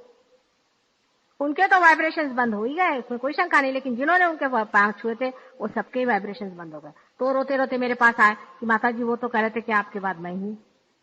मैंने कहा भाई मैंने तो ऐसा कहा नहीं था, अब आगे क्या करें। ये भी एक बड़ी भारी चीज है जिसको समझ लेना चाहिए, क्योंकि आपको मुफ्त में मिल गया, आप अपने वाइब्रेशंस पा चुके हैं। इसलिए ये भी समझना चाहिए कि ये चमत्कार जो घटित हुआ है ऐसा ही नहीं हुआ, इसमें कोई ना कोई विशेष शक्ति का खेल हुआ है और ऐसा आज तक नहीं हुआ था, भूतो न भविष्यति, इसकी बात भी नहीं थी। जो आज हो गया है वो क्यों हुआ? आज तक किसी ने भी ये नहीं बताया था कि इस उंगली पर या इस उंगली पर ये चक्रों पे चलता है। और इसका ही नहीं, लेकिन दूसरों का भी इवॉल्विंग आपके हाथ में जो दिया गया है एक विशेष शक्ति का, ये आज हमें मुंह खोल करके कहना पड़ता है, ये आपकी बेअक्ली की बात है। आपकी अगर अकल हो, आप इसे सोचे और समझे, तो आप जान सकते हैं कि ये वाइब्रेशंस आपको कहीं भी नहीं मिल सकते हैं और कहीं मिलते ही नहीं है, आपके अपने हैं, इसमें कोई शंका नहीं है। लेकिन वो जहां से मिले हैं और जिसने ये कार्य किया है उसके प्रति पूर्णतया जब तक आप समर्पित नहीं होंगे तब तक आपके वाइब्रेशंस का फ्लो हो ही नहीं सकता। और इसकी गवाही यहाँ पर देने वाले कम से कम कुछ नहीं तो 50% लोग बैठे। शरणागति के बगैर होता नहीं। और आदमी इतना अहंकारी है, उसको हमने वाइब्रेशन दे दिए, उसको हमने ठीक कर दिया, उसको सब कुछ कर दिया, उसको सब समझा भी दिया, तो भी उसके शरणागति नहीं आती। पर अभी अगर किसी को अंदर एक अंगूठी निकाल के देगा तो हो गए उसके पैर पे। सब बेच बाज के उसके चरणों में चले जाएंगे, सब कुछ छोड़ करके उस पर कविताएं लिखेंगे, उस पर किताबें लिखेंगे, उस पर ये लिखेंगे, उस पर वो लिखेंगे। लेकिन हमारे यहाँ ऐसे लोग हैं, आप जानते हैं, जिन पे कि अभी केस भी करने का ये लोग सोच रहे हैं कि यहाँ से मेरा भाषण चुरा के ले गए और वहां पे अपना अपना अपना बना के लिखे। ऐसे भी लोग यहाँ पर आए और उनके वाइब्रेशंस नहीं है। अरे किताब लिखने से क्या, आप कितना लिखेंगे? आप जानते हैं क्या, यहाँ तो सारा की सारा समुन्द्र पड़ा हुआ। 2-4 बातें हम कह देते हैं, वो आप लिख देंगे किताब में, उसे क्या फर्क पड़ेगा? समाज, संसार असलियत को जान लेता है, आज नहीं कल, और लोग थूकेंगे उन लोगों पर। मैं तो कहती हूँ कि कोई जरूरत ही नहीं ऐसे पे केस क्या करना, वो अपनी कर्मगति से जाएंगे। क्योंकि ठीक है, आपको लिखना ही चाहिए क्योंकि ये सत्य है, आपको कहना ही पड़ेगा, लेकिन कहना पड़ेगा ये कहाँ से आया, ये परमात्मा का विधान है। हमारे फोटो के सिवाय अगर आप काम करना चाहें तो नहीं कर सकते। अगर कोई ऐसा सोचे कि हमारे फोटो के बगैर ही काम हो जाएगा तो नहीं होता। इसके लिए बहुत से लोग आपसे यहाँ बता सकते हैं, अगर आप उनसे पूछे तो वो आपसे बता सकते हैं कि बात बिल्कुल सही है कि माता जी के नाम और फोटो के बगैर काम नहीं। सहस्त्रार पे ही ये स्थान है, इसलिए सहस्त्रार के मंत्र में हमारा नाम होना अत्यावश्यक है। एक हम अभी गए थे किसी बाबा जी के पास में, वो रियलाइज है खुद, लेकिन अहंकार तो अभी उनमें है। और उस अहंकार में बसा 2 मिनट तो बसा, ऐसी क्या गाई है, बसा। उस अहंकार में उन्होंने जो नाम लेना शुरू कर दिया तो उसमें उन्होंने कहा कि सिर्फ माता जी कहेंगे, माता जी निर्मला देवी नहीं कहेंगे। सबके सहस्त्रार बंद हो गए। बाद में उन्होंने कंप्लेंट करी एक वहां हमारी शिष्या उनसे कि भाई क्या बात है, इस पे तो मंत्र पे चलता नहीं, सहस्त्रार खुलते नहीं, क्या बात होगी। उसने कहा अच्छा कहिए आप मंत्र। जब कहना शुरू कर दिया तो उन्होंने देखा कि उन्होंने वेरी नाइसली वो नाम निकाल डाला। वो कहा कि भैया माता जी के बगैर ये चलने नहीं वाला, सहस्त्रार पे अभी आपको मैं दिखाता। जैसे ही उसने मेरा नाम लेना शुरू कर दिया, 3 नाम के अंदर उन्हीं के खुद के वाइब्रेशन खुल के बन गए। हालांकि वो रियलाइज कब के हुए हैं, ये सही बात। आज आपके सामने मैं मुंह खोल के बात इसलिए कहना चाहती हूँ कि जो गलत फहमियां हैं उसको दूर कर दो। दिल्ली में इसके कारण बहुत ही उपद्रव हो गया, बहुत ज्यादा उपद्रव हो गया, और उसी उपद्रव के कारण स्वरूप बहुत से लोगों के वाइब्रेशंस खो गए थे। फिर वहां भी मुझे उनसे खुले रूप से कहना पड़ा, और आपसे भी आज मैं फिर से खुले रूप से कह सकती हूँ। इसमें आपका कोई अहंकार डुबाने की बात नहीं। आपकी माँ मैं ही हूँ ये जान लेना। अपनी माँ को स्वीकार करने में जो आदमी झिझकता है और उससे आंख चुराता है, उस आदमी में धर्म ही नहीं, ये समझ लेना। आपने वाइब्रेशंस मुझसे ही पाए हैं और मैं ही आपकी माँ हूँ, इस बात को आपको स्वीकार करना ही होगा। इसमें आपका कुछ नहीं जाता है, आप बगैर माँ के पैदा नहीं हुए हैं। जो आदमी ऐसा कहता है कि मैं बगैर माँ के पैदा हुआ है, उससे बढ़ के महामूर्ख कोई नहीं। आपने वाइब्रेशन हवा में नहीं पाए, अगर पाने के होते तो हमारा आना ही व्यर्थ हो जाता। इसलिए अपने माँ को स्वीकार करो। माँ का डिनायल बहुत बड़ा होता है। ईसा मसीह जो कि इतना बड़ा आदमी था, उसने सलीब पर भी चढ़ के अपने माँ से कहा कि माँ तेरा बेटा कहाँ है और तू कहाँ है। वहां पर भी उस सलीब पर जबकि उसके बदन से लहू बह रहा था, तब भी उसने अपनी माँ को याद किया। जो अपनी माँ को भूल सकते हैं वो दुनिया में हर चीज को भूल सकते हैं। सारे संसार का कोई सा भी धर्म, राष्ट्र धर्म लो, समाज धर्म लो, कोई सा भी धर्म ऐसे आदमी के अंदर नहीं आ सकता है जो अपनी माँ को नहीं मानता। इसलिए जो आपने वाइब्रेशंस पाए हैं और जो उनको पता होना चाहिए कि माँ का इससे पूरा ही संबंध है और अधिकार है। हालांकि उसमें आप दे कुछ नहीं सकते, आपका अधिकार ही, आपका लेने का ही अधिकार, मेरा तो देने का अधिकार। मुझे आपसे लेना कुछ नहीं है। लेकिन अगर आपके वाइब्रेशंस कल खो गए तो फिर से मैं मुंह खोलकर आपसे नहीं कहने वाली। इस बात को आप समझिए। हर एक आदमी के लिए ये बात प्रमाण है, और यहाँ पर ऐसे बहुत से लोग हैं जिन्होंने इसके अनुभव लिए हैं, एक्सपेरिमेंट्स किए हैं और देखा। कल मैं दूसरी बात बताऊंगी जो कि बहुत जरूरी है, जिसे कि आप भूत बाधा आदि कहते हैं। वो क्या चीज है और वो है या नहीं, और वो किस तरह से एक्ट करती है और उसका क्या इफेक्ट होता है, सब कुछ डिटेल्स में कल बताऊंगी। लेकिन आज जो है मैंने योग पे आपसे बताया, हठ योग पे, जो सूर्य नाड़ी पर काम करती है अधिकतर। अब आपको प्रश्न हो तो थोड़े पूछ लें, फिर हम लोग ध्यान में जाएं। जिसे भी प्रश्न हो पूछ लें, जिसको भी कोई प्रश्न हो उसे पूछ लें। हाँ, काय एवढं मला हिंदी समजत नाही का? असं कसं? हा हा, बोला, प्रश्न विचारा मराठी. हा, आता असं आहे की रोज मी तेच रेकॉर्ड लावलंय बरंच, म्हणून आज जरा दुसरं रेकॉर्ड लावलं, म्हटलं तुम्हाला जरा हसवावं, म्हणून मी आज योगावर बोलले की योगाचे काय आहे. सहज योगावरती फक्त एवढं समजायचंय की सहज, सह म्हणजे विथ, ज मीन्स बॉन्ड, आणि त्याच्यावरती एक आर्टिकल ह्या लोकांनी दिलेलं आहे, तेव्हा ते वाचून टाका तुम्ही. उद्या सहज योगावरती वाचायची काही गरज नाही, त्याची भाषा मूक आहे आणि ते एकदम होतं. जसं की एक बीज आहे, ते कसं जन्मतं, त्याच्यातनं कशी येते हे कसं कळतं, हे आपोआप होतं. त्याला काही भाषा नाही, त्याला काही नाही. बीज कसं जन्मतं, त्याच्यातनं बीजातनं अंकुर कसं निघतं, हे कसं अगदी सहज होतं, तसंच तुमचे अंकुर स्वतः निघतात आणि तुम्ही त्या नवीन दशेला स्वतःच प्राप्त होता. हे साध्या शब्दात सहज योग आहे. त्याच्यावर भाषण द्यायचं म्हटलं तर पसाभर. कारण असं आहे की एक दिवा आहे, आता हा पंखा लावायचा असला तर नुसतं तुम्ही एक बटन दाबलं की पंखा चालला, पण ते एवढं सोपं नाहीये. लावायचं सोपं आहे, तेव्हा आधी दिवे लावून घ्या, त्याच्यानंतर मग मी सांगतेच आहे, रोज तेच चालूच आहे, सहजयोग म्हणजे काय, सहजयोग म्हणजे काय, बरं का. तरी नवीन असला तरी हरकत नाही, पार तुम्ही होणार, पार आधी घ्यायचं बस. जो लोग बीमार है, काय बोला.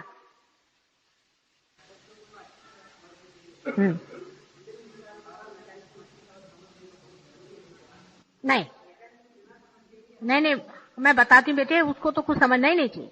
उसको क्या समझना है, वो तो अनएजुकेटेड हो. एजुकेटेड छोटे छोटे बच्चे वो तो जल्दी से पार हो जाते हैं, वो कोई एजुकेशन थोड़ी है उसका. ये तो प्रकृति की अपनी एक प्रक्रिया है, इसका कोई एजुकेशन नहीं. जितना पढ़ा लिखा हो वो मुश्किल जाता है मुझे.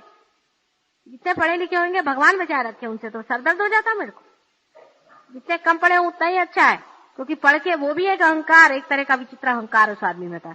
कोई जानने की जरूरत नहीं. तुम पहले लाइट जला लो, तुमको कुछ जानने की जरूरत है कि ये लाइट कैसे जलाना, कोई जानने की जरूरत नहीं. बस बटन दबा दो, जल जाएगा. फिर उसके बाद में तुमको इंजीनियरिंग समझाऊंगी ना, सबको समझाया, तुमको भी समझाऊंगी. उसका जो गुह्य से गुह्यतर है सारा ही, जितना भी देवी का प्रादुर्भाव हुआ, उसने जिस तरह से अपने शक्ति से कार्य किया और आज इस कलयुग में वो करने वाली है, वो सभी बताऊं, उसमें कोई शंका की बात.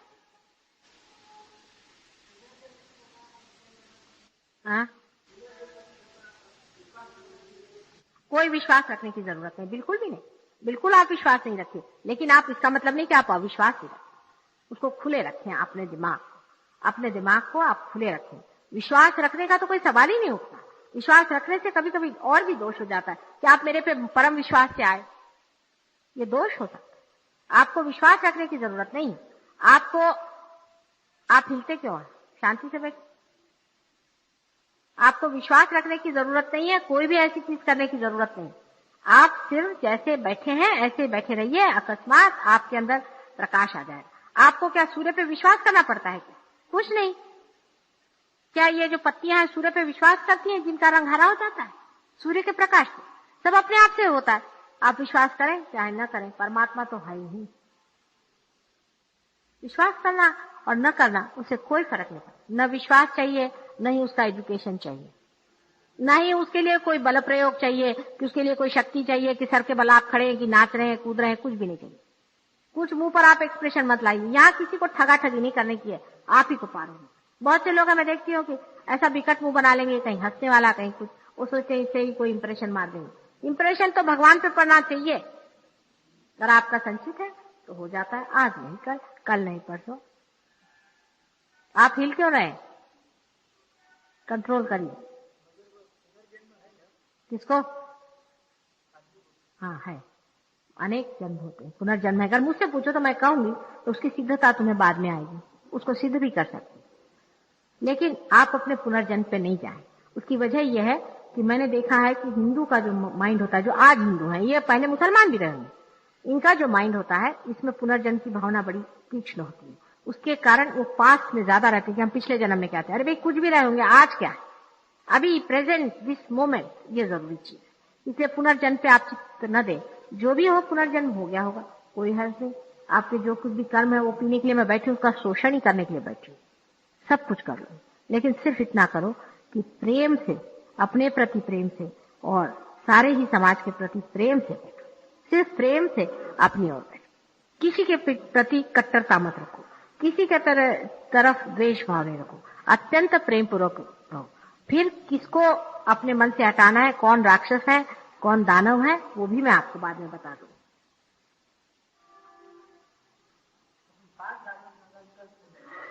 हाँ, आप पार हो गए, माने ये पार होने का भी एक कुछ मैंने ऐसा देखा है कि हमारी ऐसी कल्पना होती है कि पार होने का मतलब ये है कि हम कृष्ण बन गए। ऐसा नहीं होता। जो नहीं होता सो नहीं होता, जो होता सो होता है। उसमें कोई हमारे कहने से चीज नहीं होगी। पहले निर्विचारिता आती है आपके अंदर में। जैसे आज्ञा चक्र को कुंडलिनी लांग जाएगी, आप निर्विचार हो जाएंगे, आप में एक तरह की ब्लैंकनेस आ जाएगी, लेकिन सर में बहुत हेवीनेस रहेगी, लाइटनेस नहीं आने वाली। और जिस वक्त में आज्ञा चक्र को लांग करके कुंडलिनी ब्रह्मरंध्र को छेद जाएगी, तब एक तो आप एकदम लाइट हो जाए। आपके हाथ में ऐसा लगेगा जैसे कुछ ठंडी ठंडी ठंडी ठंडी लहर सी आ रही। किसी किसी में शुरू में गरम गरम आएगी, जब जैसे ही ठंडी ठंडी आने लग जाएगी, लाइटनेस भी आने लग जाएगी। थोड़ी देर में वो काफी आने के बाद में आप एकदम लाइट फील करेंगे और अंदर से ऐसा लगेगा कि आप निर्विचार भी हो गए हैं, लेकिन आप पूर्णतया सतर्क हैं। पूर्णतया आप सतर्क हैं, माने आप सोए हुए नहीं, आप सतर्क, ऐसा आपको लगेगा। फिर उसके बाद बहुत से लोग कहते हैं कि माता जी जब हम निर्विचार हो गए उसके बाद हमें एकदम निर्विकल्प हो जाना चाहिए। होना तो चाहिए, हमारी तो यही इच्छा, पर होता नहीं। इसमें से हमारे जो हमने 5-6 साल आज मेहनत करी है लोगों पर, उसमें से हम कहेंगे कि 5% लोग ऐसे हैं कि जो एक बार पार हो गए तो निर्विकल्प पे ही खड़े हो गए। ऐसे भी लोग हैं, बहुत ही वो ऐसे लोग हैं कि वो बहुत ही पीछे रहते हैं, और मैं जानती हूँ पॉइंट्स कहाँ है और कहाँ पे बैठे, लेकिन ऐसे बहुत कम लोग। अधिकतर लोग निर्विचारता में।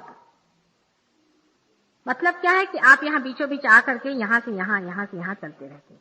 यहाँ से आप अपना ईगो, सुपर ईगो दोनों को देखते हैं, और वो नीचे भी उतार सकते हैं, आप उसको निकाल सकते हैं। अनेक उसके विधि से है, आप निकाल सकते हैं। उसके बाद आपको सारी विधियां, उसकी सारी मुद्राएं, उसका तरीका, ये जो है इस तरह से घुमाना और ये सब कुछ आपको सब आप सीख सकते हैं, वो हम लोग सिखाएंगे। लेकिन आप पकड़ते जाएंगे, लेकिन आपको पता होगा पकड़ गया। माने मैंने अभी जैसे आपने कहा जनार्दन स्वामी जिनसे मैं मिलने गई थी, तो जैसे मैं गई, वो बड़े भारी साधु पुरुष हैं और वो नागपंथी और पार आदमी है। तो उन्होंने देखते साथ मुझसे कहा कि माँ मेरा आज्ञा पकड़ा और मेरा विशुद्धि पकड़ा है, दोनों को जरा साफ कर दीजिए। मतलब ये कि आप देखते हैं कि आपका आज्ञा और विशुद्धि पकड़ा है, माने आप देखने लग जाते हैं, आपके अंदर अवेयरनेस आती है। आपको अभी तक मालूम नहीं कि मेरा हृदय कहाँ चल रहा है, मैं कहाँ चल रहा हूँ, पर जब आप सहयोग में पार हो जाते हैं तो आपको फौरन लगता है यहाँ से कुछ उठ रहा है, फिर जा रहा है, फिर आपको लगता है यहाँ पकड़ लिया, यहाँ पकड़ लिया, फिर आप ऐसे ऐसे करके उसको निकाल दीजिए, निकल जाएगा। यहाँ कुछ कर दीजिए, वो निकल जाएगा। वो कैसे निकालने का वो बता सके, माने आप और आपकी मोटर कार जो है वो अलग हो जाए। फिर आप अपनी मोटर कार भी साफ कर सकते हैं, उसको ठीक भी कर सकते हैं। ये चीज पहले हो जाती है जो निर्विचार आदमी हो जाता है उस वक्त। पर निर्विचारिता आने के बाद भी जब तक आपकी स्थिति थोड़ी सी जमती नहीं श्रद्धा में, क्योंकि अब श्रद्धा शुरू होती है जब जानने के बाद, जब वाइब्रेशंस आ गए तब श्रद्धा में आना पड़ता है। तब आप जबरदस्ती तो भी यहाँ आए, पता नहीं आए कि नहीं, हो रहा है कि नहीं हो रहा, इस तरह से आप करते रहेंगे तो बनने नहीं मामले। जरा सा उसमें स्टेडीनेस जैसे आपके अंदर आ जाएगी, वैसे ही आप देखिएगा कि आपके हाथ से आप लोगों की कुंडलिनियों को जागरूक करेंगे। कुंडलिनी को आप जागरूक करें। इतना ही नहीं, आप कुंडलिनी को जागरूक करेंगे। काय वाचून दाखवा, मैंने वाचून दाखवा, वाचायचं नाही, अच्छा इधर लिया। हाँ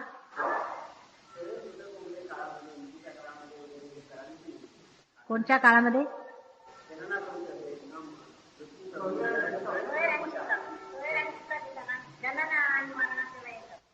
नाही, हे सगळ्या वेळेला करायचं, त्याला काही प्रतिबंध नाही।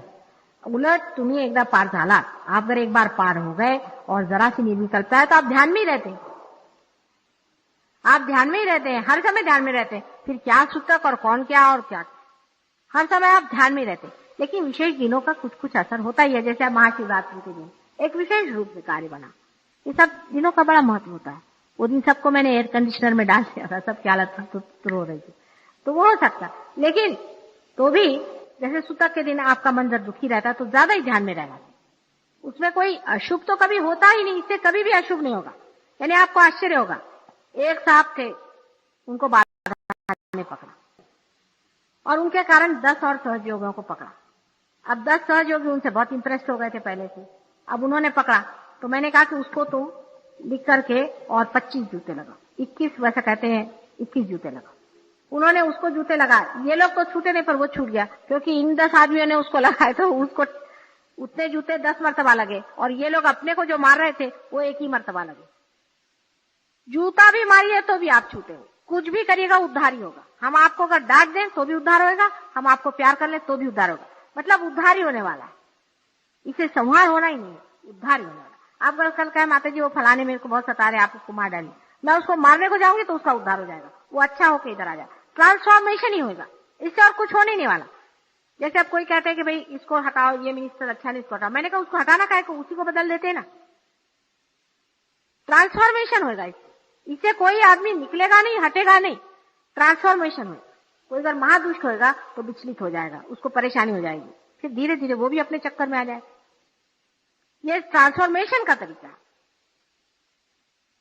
फिर आप उसको चाहे डांटो, चाहे मारो, चाहे उसको कुछ भी करो, चाहे वाइब्रेशंस दो, चाहे उसके बारे में सोचो, आप उस पर बंधन डालो, आप देखिएगा उसका ट्रांसफॉर्मेशन ही हो, किसी का बिगड़ने नहीं वाला।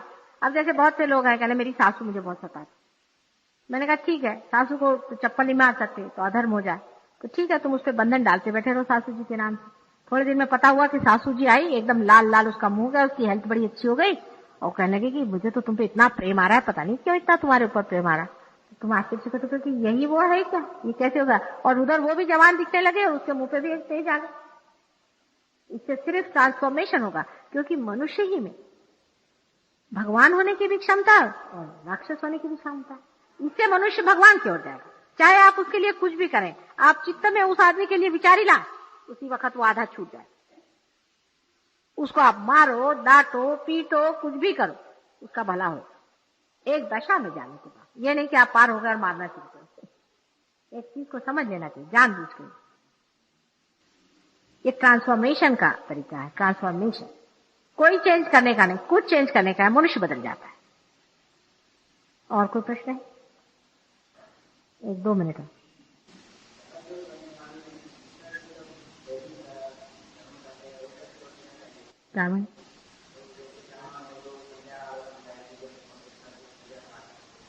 काय म्हटलं?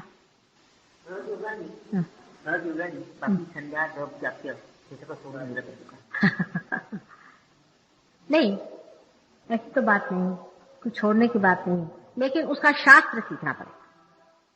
अब जैसे आपको बताते हैं, सीधी बात है कि ज्यादातर लोग हैं राम का नाम लेते, ज्यादातर लोग हमारे यहाँ इसकी बीमारी से बहुत लोग आते हैं।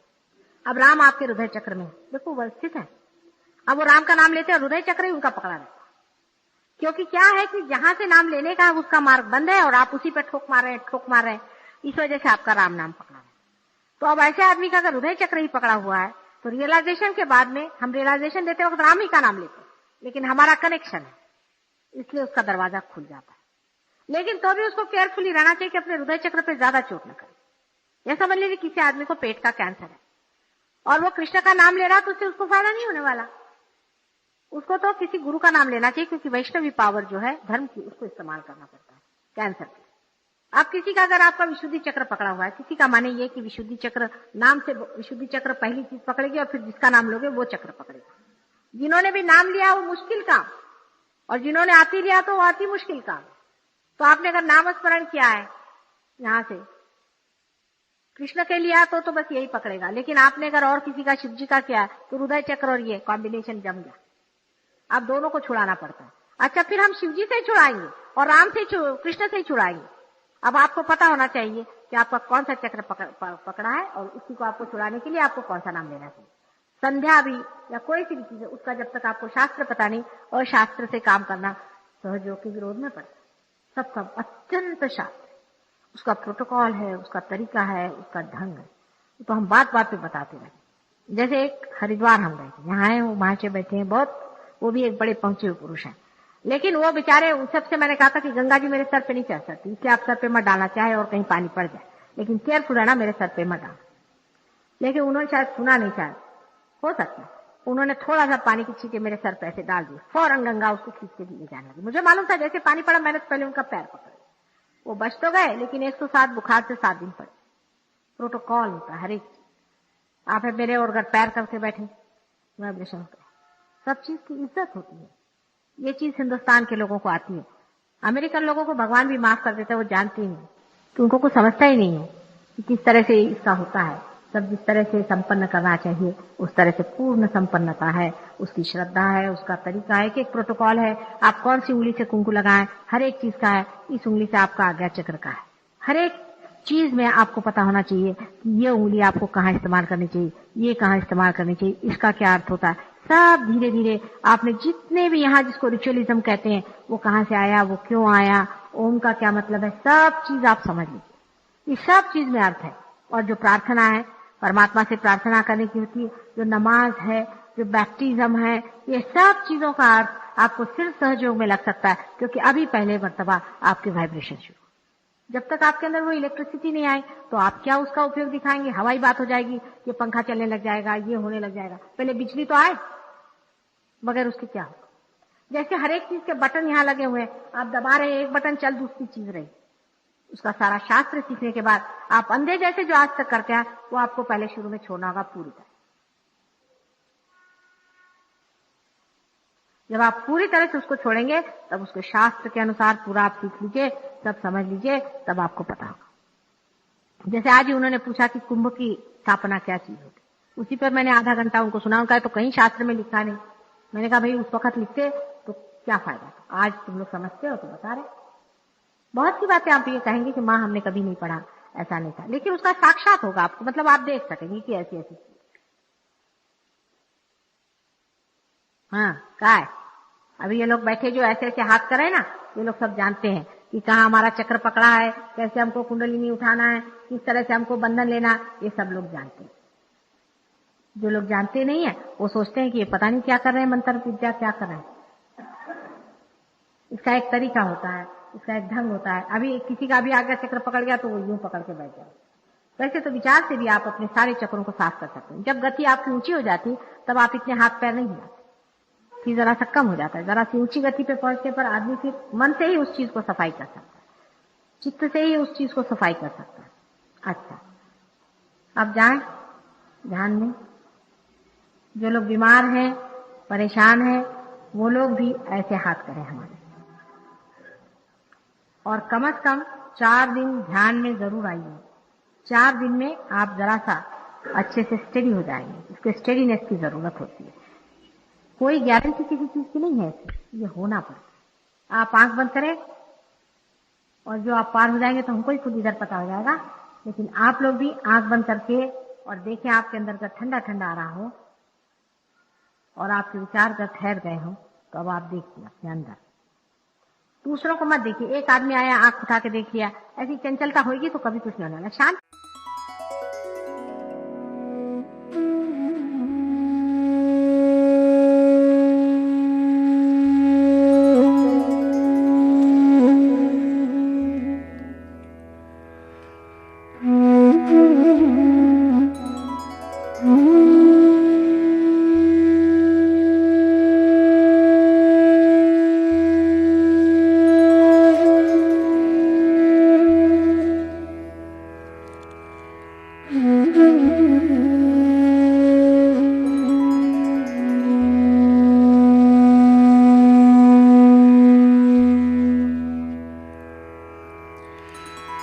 Mm-hmm.